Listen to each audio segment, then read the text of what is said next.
this Thursday evening at St. Thomas Aquinas Major Seminary in Bambui. Fourth-year theology students take on their final degree examinations. Also, end of school year this Thursday, Catholic School Boyer Station graduates its pupils with encouragement for them to emulate their patron saint, Saint Pius. The global community this Thursday commemorates World Environment Day with focus on beating plastic pollution. These are our headlines. The development in a bit with you. Stay with us.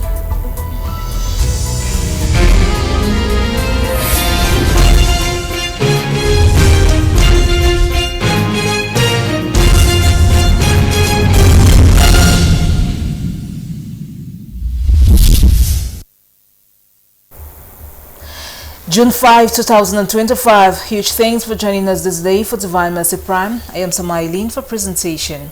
We begin in the Major Seminary in Bambui, where fourth-year theology students at the St. Thomas Aquinas Major Seminary this week completed their final degree examinations in theology.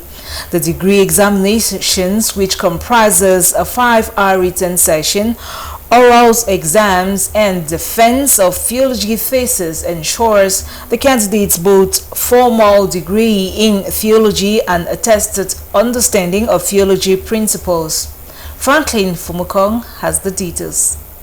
As the examination atmosphere grips educational institutions during this period of the year, the St. Thomas Aquinas Major Seminary Theologicum Bambui is not left out. On Monday, 2nd of June, the final class, Theology 4, converged at the Bishop Hour Aula, the main hall of the seminary, for the 5-hour-long written part of the 3-phase final examination in theology. Sitting in there for 5 hours was not easy, though it was like normal exams that we used to have, but this one is a little bit different because it's a summary of what we have been learning in theology. You know, of course, theology has been called faith-seeking understanding. It was not really easy for me to sit for 5 hours to understand, and we know that even our finest efforts will not be enough to understand or to explore the mysteries of God. It should be recalled that St. Thomas Aquinas Major Seminary is affiliated to the Department of Theology of the Pontifical Urbaniana University, Rome. It is this university that will award candidates the baccalaureate in theology. The second phase of the examination, comprising the orals examination, took place on Tuesday, 3rd June. The third and last phase comprised the defense of thesis written by each candidate. We have a very serious exercise in this house of formation, and that has to do with the defenses of the dissertations of the students of the 4th year of theology who have come to the end of their course in theology, and at the end of this course they take end of course exams, both written and orals, and then they are expected to write dissertations and also to defend them publicly. And all of this as part of the requirements for their degree in theology. The defenses lasted 2 days, ending on Thursday, 5th June. I just ended my defense in theology, and my topic was an exegetical theological analysis of Mark 16:17b, which was based on exorcism and contemporary abuses. After the certificate examination, the final year students, most of them already ordained priests this past April 2025, will join the rest of the seminary community for the internal end of year examinations. After 4 intensive years of theological studies, seminarians are expected to graduate with a degree in theology. This degree is not a mere token of completion, but the result of rigorous academic training and proven knowledge. Being my last exam, my last official exam, I think it brings me a kind of relief to know that my 10 years of seminary studies is almost coming to an end. So it has come to an end officially, so it's a joyful thing to me. These evaluations ensure that graduates leave the seminary not only with a formal qualification, but also with a deep and tested understanding of theological principles.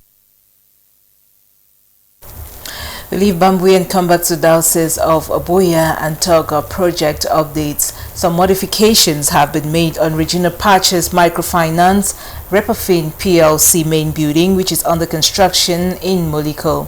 His Lordship Michael Bibi made the modifications during a tour to some ongoing projects in the diocese, with Repafin building being one of them. Matilda Bisong accompanied the bishop and now gives us an update on the various projects.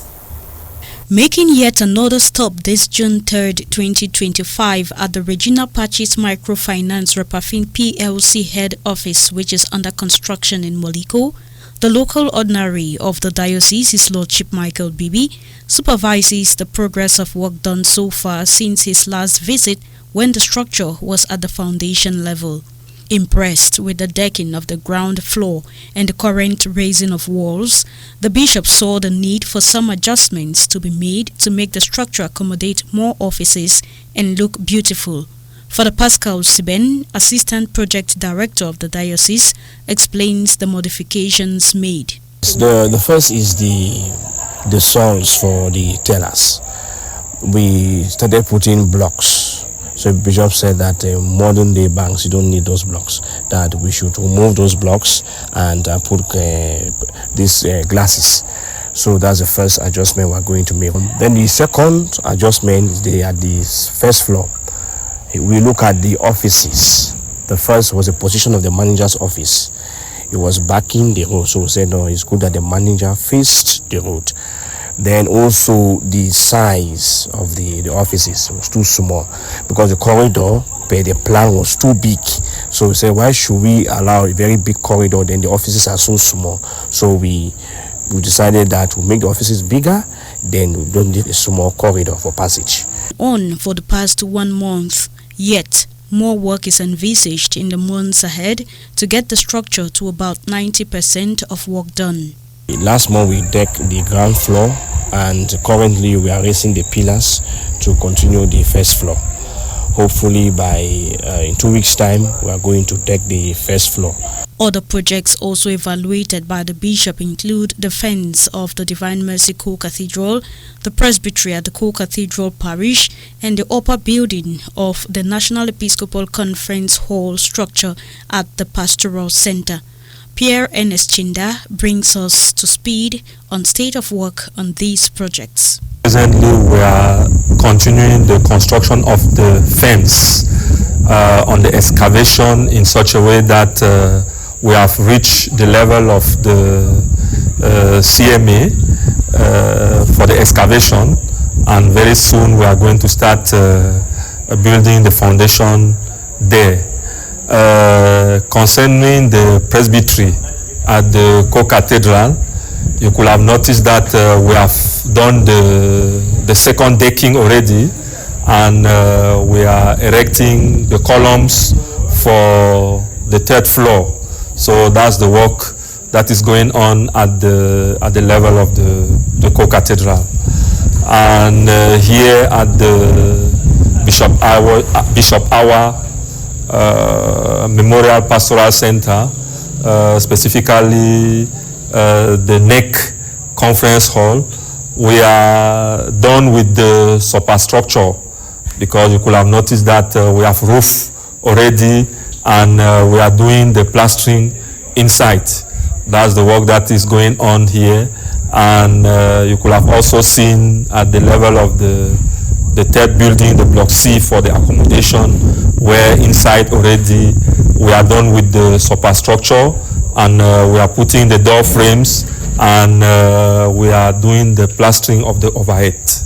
As work progresses on these projects, the proprietor is hopeful that a good job will be done on the structures, as the workers on their part remain optimistic that they will meet the set deadlines for the different projects. Let's now talk education. Class 6 pupils of St. Pius Primary School, Boya Station, have been encouraged to be outstanding ambassadors of their alma mater and emulate the virtues of their patron St. Pius in their daily lives as they start a new journey come September 2025. This call was made by Zofua Mirabel, head teacher of St. Pius Catholic School, Boya Station, during the 50th graduation ceremony of the Badge of Success this June 5, 2025 at the school premise. Magdalene Awundo reports.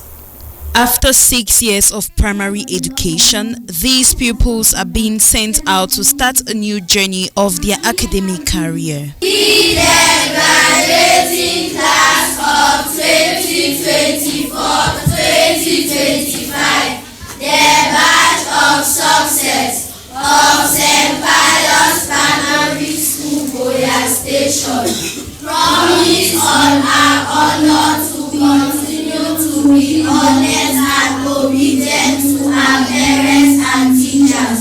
This graduation ceremony was a medium for the pupils of St. Pius Catholic Primary School to have exchanges for the last time as schoolmates. The head teacher, Zofua Mirabel, outlined some difficulties encountered with these 31 pupils as she doubles as their teacher. These people, they have performed very well, but during the academic year, we had some difficulties, some of which are, we had children that could not pay their school fees in time. We had children who, because of ill health, could not be in school in time. We have those who come very late. These pupils will be getting into a new system of education, be it at the grammar or technical section, and the head teacher urges the pupils to always remain focused and continue excelling. A word of advice I can give to them is that they should lead anywhere they go, and they should allow the word of God to lead them. They should not follow any bad group wherever they go. They should take their studies seriously, as to encourage their parents to defend or provide their daily needs. They should be good ambassadors of St. Pius wherever they may be. The ceremony had several activities like debate, playback, singing, ballet, and a welcome song from the 50th outgoing batch of Class 6 pupils of St. Pius Catholic School, Boya Station. Welcome to you and thanks be to God, oh welcome, our dear guests. Welcome to you and thanks be to God, oh welcome, our dear guests. With excitement of getting into Form 1 come September 2025, some graduating pupils expressed their gratitude to their alma mater in anticipation of beginning a new chapter in their educational life. I love the environment of the school, I love the school campus, and I love my teachers. All of them make us pass our exams very well. And when I will go to Form 1, I always make them proud. I will not disgrace them. I would like to go to Form 1, and I will never forget my teachers, that they always teach me good things and they always advise me to do good things. As these pupils retire to their various homes, they are encouraged to emulate the virtuous life of their patron Saint Pius and remain focused on their studies as they begin a new journey come September 2025.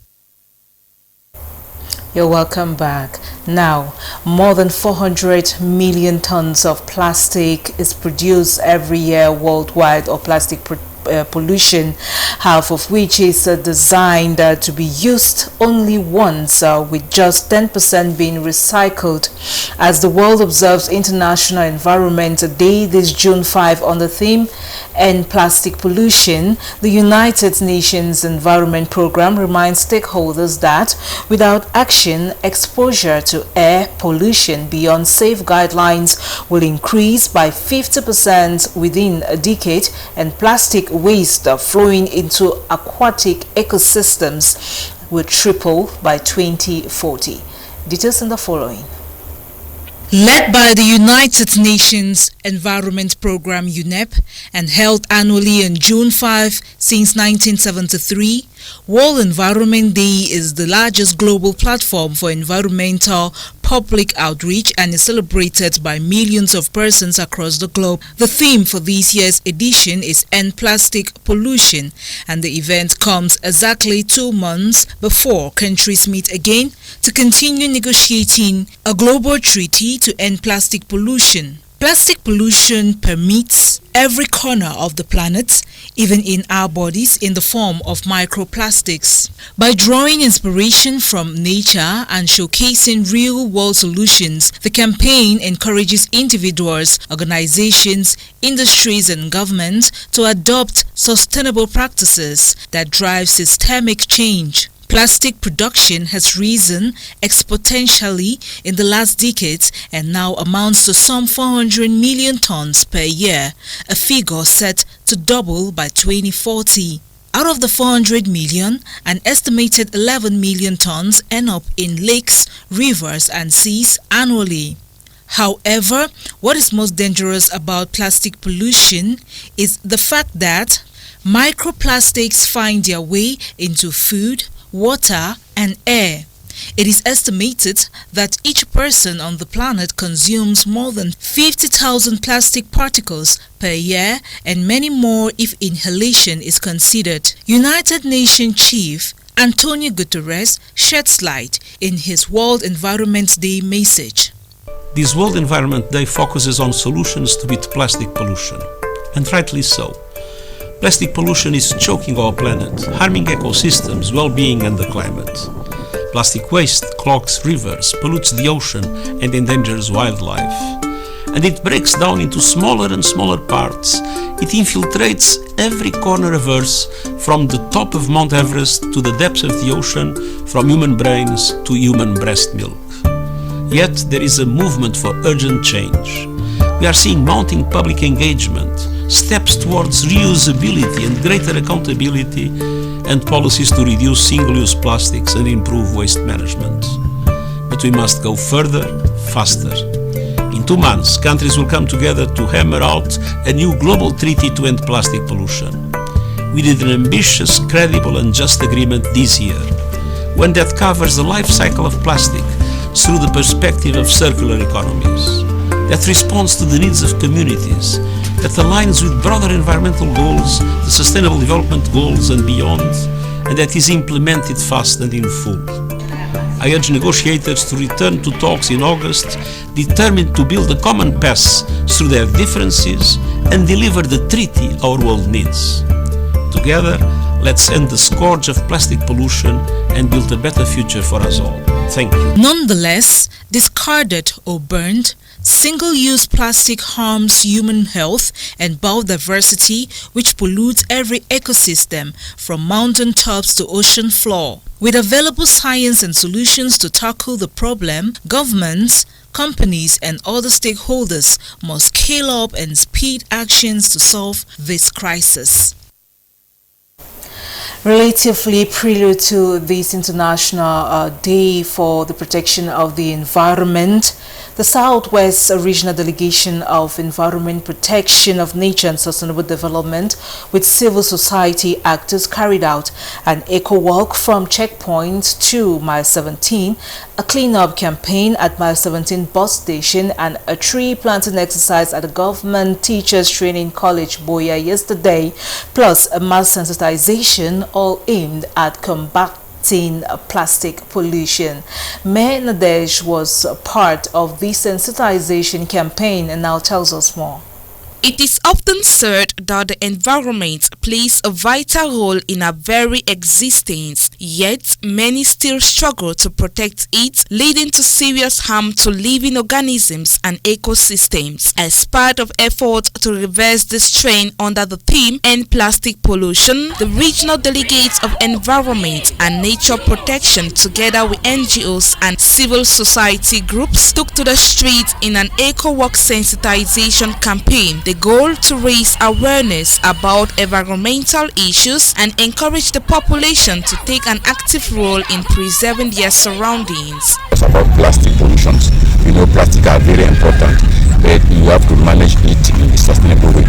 That's why we're going around the road, around everywhere in the southwest region to sensitize population to let them understand that after using plastic, they have to put it in the trash can. And the best way in Cameroon to use plastic is to use authorized plastic, because plastic are not banned in Cameroon, the plastic are regulated. So we have authorized plastic and banned plastic. We want people to understand that you have to use those authorized plastic several times and to avoid the usage of single-use plastic. From checkpoints to Mile 17, participants walked holding banners and placards with various messages calling for an end to plastic pollution. Motia Felicia, staff of Caritas Diocese of Boya, says the Eco Walk is a way to sensitize the population about waste management and the importance of being environmentally conscious. Municipality like Boya that we are blessed to have Izakam, they should always ensure that like plastic waste, they should put it in a space that Izakam can come and get it. Other ways that can decompose, we encourage them that they should instead get this waste and even apply it on their gardens or on their farm. Like what Caritas is doing regarding agroecology, we promote organic farming. We make sure that we make use of our decomposed waste. We are also accompanying the regional delegation and other civil society organizations to plant trees currently at the government teacher training college in Mile 17 because of the global challenge, climate change. We need to plant trees. And what we preach is that catch one tree and plant 10 trees. Driven by a strong desire to contribute to a greener, safer and more sustainable planet, participants came out in their large numbers to clear plastic waste, highlighting the dangers of non-biodegradable materials on the environment. Practice makes perfect. We have to teach by showing. So we are taking it to show example to the population that they should be able to sort out their waste and make sure that the plastic containers are put in the plastic cages that have been put around or trash cans so that they can be recycled. I've seen that educating people is in action, especially the community of Boya. Seeing us doing this, picking plastic, even in the dump site, it makes it more elaborate. We don't need to explain much.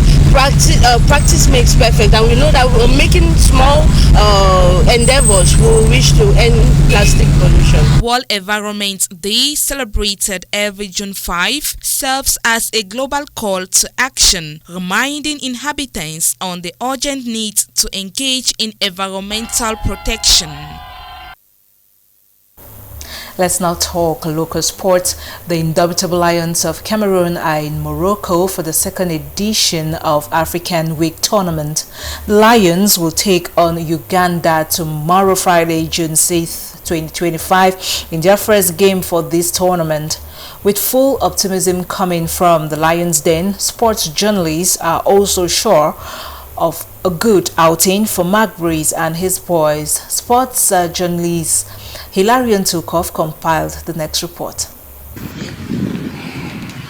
Captain Vincent Abubakar and his teammates are set to face the Cranes of Uganda this Friday, June 6, 2025. Counting for their first game in the second edition of the African Week Tournament hosted by Morocco. The boys summoned by the Belgian tactician Mark Breeze are already in camping in Morocco with series of trainings held. The players are certain of a good game. Amongst them, Wiliti Yunosa, aged 23.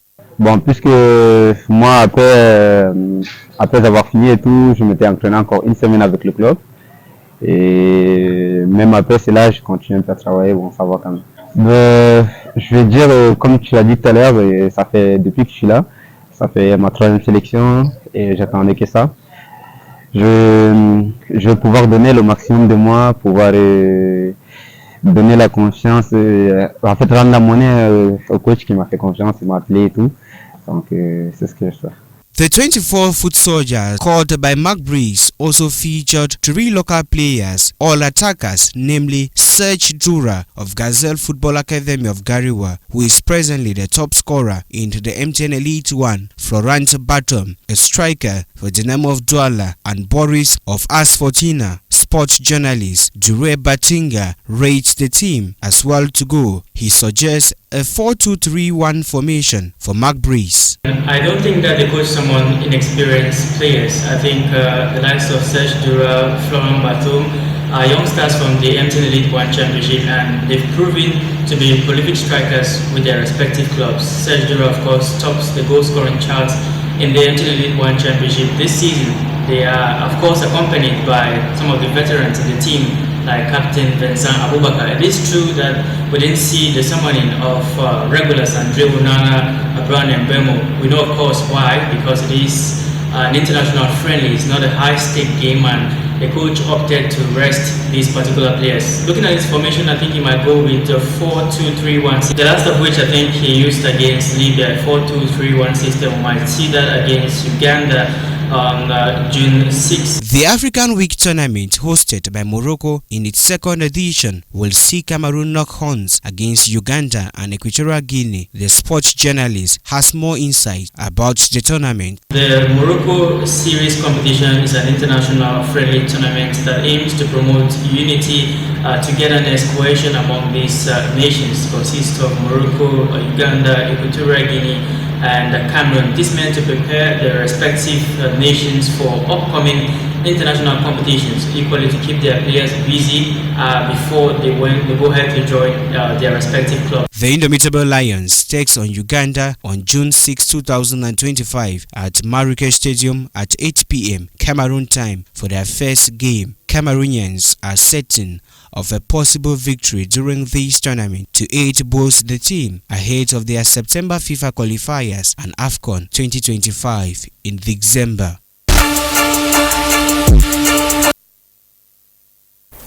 Alele Leong. Now, out of Cameroon, a host of African trade unions have petitioned the International Labour Organization ILO to probe into Saudi Arabia's racist and inhuman treatment of Africans working in the country. Plus, U.S. President Donald Trump has banned citizens from 12 nations from visiting the United States of America. We have details of these international stories and more with you, Aloysius Lekia. U.S. President Donald Trump on Wednesday resurrected a hallmark policy of his first term, announcing that citizens of 12 countries will be banned from visiting the United States and those from 7 others will face restrictions. The ban takes effect Monday at 12 a.m., a custom that may avoid the chaos that unfolded at airports nationwide when a similar measure took effect with virtually no notice in 2017. Trump, who signaled plans for a new ban upon taking office in January, appears to be on firmer ground this time after the Supreme Court sided with him. 12 countries also appeared on all the least banned countries in Trump's first term. The new ban includes Afghanistan, Myanmar, Chad, and the Republic of Congo, Equatorial Guinea, Eritrea, Haiti, Iran, Libya, Somalia, Sudan, and Yemen. There will be heightened restrictions on visitors from Burundi, Cuba, Laos, Sierra Leone, Togo, and Venezuela. In a video released on social media, Trump tied the new ban on Sunday's terror attack in the Boulder, Colorado, saying it underscored the dangers posed by some visitors overstayed visa. The suspect in the attack is from Egypt, a country that is not on Trump's restricted list. The Department of Homeland Security says he overstayed a tourist visa. The United States on Wednesday vetoed a UN Council resolution demanding an immediate and permanent ceasefire in Gaza because it was not linked to the release of hostages, saying it would embolden Hamas militants. All 14 other members of the council voted in favor of the resolution, which described the humanitarian situation in Gaza as catastrophic and called on Israel to lift all restrictions on the delivery of aid to the 2.1 million Palestinians in the territory. The resolution before the UN most powerful body also did not fulfill 2 other US demands. It did not condemn Hamas' deadly attack on Israel on October 7, 2023, which ignited the war, or say the militant group must disarm and withdraw from Gaza. And a group of African-led trade unions urged the UN-backed International Labour Organization on Wednesday to create its highest-level inquiry into Saudi Arabia, citing abuses of migrant workers in the 2034 World Cup host nation. On the same day in Geneva, the International Labour Organization signed a renewed working agreement with the kingdom's government. A different view was suggested by trade unions in 36 countries including Ghana, Nigeria and Senegal, who filed a formal complaint with the International Labour Organization asking for a commission inquiry. It alleged evidence of forced labor, wage theft, physical and sexual abuse and systematic racism targeting African workers and continued Saudi use of the Khalifa system, trying them to employers, especially in construction and domestic work. A previous complaint filed by the Building and Woodworkers International Union 1 year ago is being investigated by the International Labour Organization, which unites government workers and employees to set labor standards and promote decent work. It is on that foreign notes that we put a cap on this edition of the Primetime News. But before we go, a reminder of our top stories. This Thursday evening at St. Thomas Aquinas Major Seminary in Bambwe, fourth-year theology students take on their final degree examinations. Also in this newscast, you heard that end of school year this Thursday, Catholic School Boya Station graduates its pupils with encouragement for them to emulate their patron saint, St. Pius. And the global community this Thursday commemorates World Environment Day with focus on beating plastic pollution. I have been Sama Eileen for presentation tonight. Many thanks for following Divine Mercy Prime, but keep it locked down on the DMR TV. Coming up is Mountain Echoes. I will be with you tomorrow for another edition, the last edition of Divine Mercy Prime at exactly 7 p.m. Stay blessed.